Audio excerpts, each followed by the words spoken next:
Tottenham have an immense amount of talent this season. Almost her position पर आपको एक talented youngster मिल जाएगा, but जिसके लिए स्पर्स फैंस सबसे ज्यादा एक्साइटेड हैं वो है स्वीडन का ल्यूका बर्गवाल। उसकी डील भी काफी इंटरेस्टिंग थी। काफी टाइम से बार्सिलोना उसे ट्रैक कर रही थी and they wanted to sign him, but उसने लास्ट मोमेंट पे स्पर्स को चूज किया। Now that he is here, सब यही जानना चाहते हैं कि वो कहाँ खेलेगा and what is his strength and weaknesses. तो हम आ गए हैं इस नए वीडियो के साथ जहां हम आपको एक्सप्लेन करेंगे what is his playing style, how does he play, उसने अपने लास्ट क्लब में कैसा खेला था and everything related to him and why playing him at his preferable role will be very risky for स्पर्स।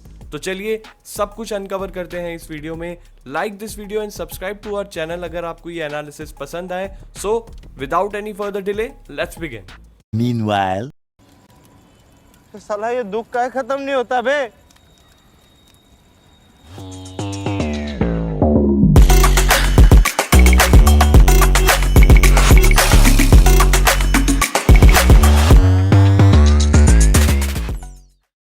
देखो सच पूछो तो सब स्पर्स फैन यही चाहते हैं कि वो बर्गवाल को इस सीजन फर्स्ट टीम एक्शन में काफी बार देखे, बट ऐसा हो पाना थोड़ा मुश्किल है। क्यों बताता हूँ भाई, बट उसके लिए हमें इस बंदे का प्लेइंग स्टाइल समझना पड़ेगा। देखो बर्गवाल ने खुद ये बोला है that his best position is a box to box number 8।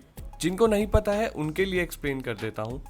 Box to box midfielders वो होते हैं जो defensive and offensive role play करते हैं, constantly moving between the penalty areas. अब ऐसा बर्गवाल ने इसलिए बोला क्योंकि अपने पिछले क्लब यो गार्डन में उसने सबसे ज़्यादा बार सेंट्रल मिडफील्डर का रोल प्ले किया था। यहाँ देखो सीजन 2023 एंड 2024 दोनों को मिला के 38% ऑफ द प्लेइंग टाइम वो मिडल ऑफ द पार्क में खेला एंड 36% अटैकिंग मिडफील्ड रोल में। डिफेंसिव मिड भी खेला है, बट वो स्पर्स में खेलना तो आउट ऑफ स्कोप है उसके लिए। हर्ट्स के अगेंस्ट जब वो बेंच से आया था आफ्टर हाफ टाइम तब वो सेंट्रली ही खेला था। उसने हर्ट्स के अगेंस्ट कई बार अटैकिंग जोन्स पिक किए जिससे वो अपनी टीममेट के लिए चांसेस बना सके। उससे ज़्यादा टचेस सिर्फ एमरसन रॉयल एंड ग्रे के थे जो एज अ सेंटर बैक खेल रहे थे। It tells you that he wanted the ball more than anyone else on the pitch. उसने कई बार बॉल हाफ स्पेस में रिसीव की and had a big impact on Spurs attacking play. Stats में बताऊं तो उससे ज़्यादा किसी भी प्लेयर ने फाइनल थर्ड में पासेस नहीं किए थे, सिर्फ एल्फी डिवाइन ने उससे ज़्यादा चांसेस क्रिएट किए थे। नतीजा he got a valuable assist for the third goal. Middle of the park is somewhere जहां उसका फ्यूचर लाई करता है, but it will be understandable अगर एंज पोस्टेकोग्लू उसे मोर एडवांस पोजीशन में खिलाना चाहे। Reason is simple, Premier League as we all know is a very physical and इतने यंग प्लेयर को मिडल ऑफ द पार्क में फेंकना will be very risky. He will be easily outrun in the midfield. Playing an advanced role will also help him in focusing mostly on one aspect of his game, which is attacking, and यही उसका सबसे strong point भी है। Sweden league Allsvenskan अभी चल रहा है। It basically starts from March and ends in November. 2024 season में उसने सिर्फ 12 मैचेस ही खेले हैं जिसके बाद ही ज्वाइंड स्पर्स, बट उतने में ही was ranked 5th among the 68 midfielders for successful dribbles per 90, maintaining a 58.8% dribble success rate.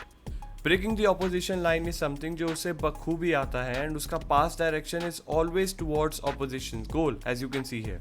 You see all the reason to put him in attacking midfield, and to be honest he sucks at defending. Proof है मेरे पास भाई।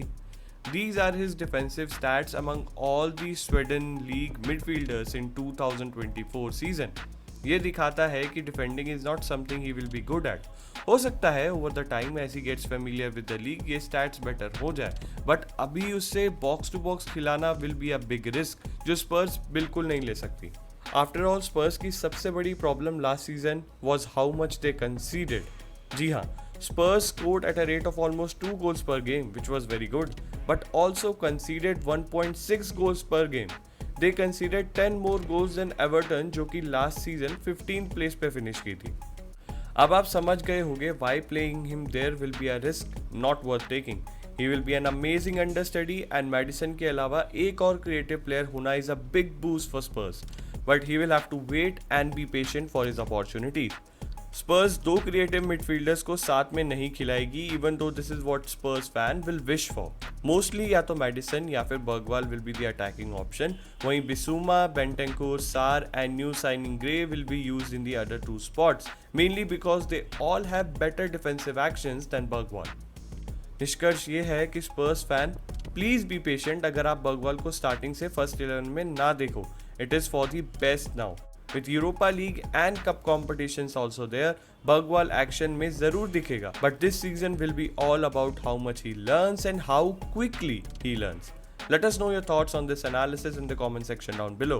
With that said, हम लेते हैं विदाई। Thank you so much अगर आपने ये वीडियो यहाँ तक देखा है। We'll be back with more such videos, so make sure to like and subscribe the channel. Thank you and have a great day.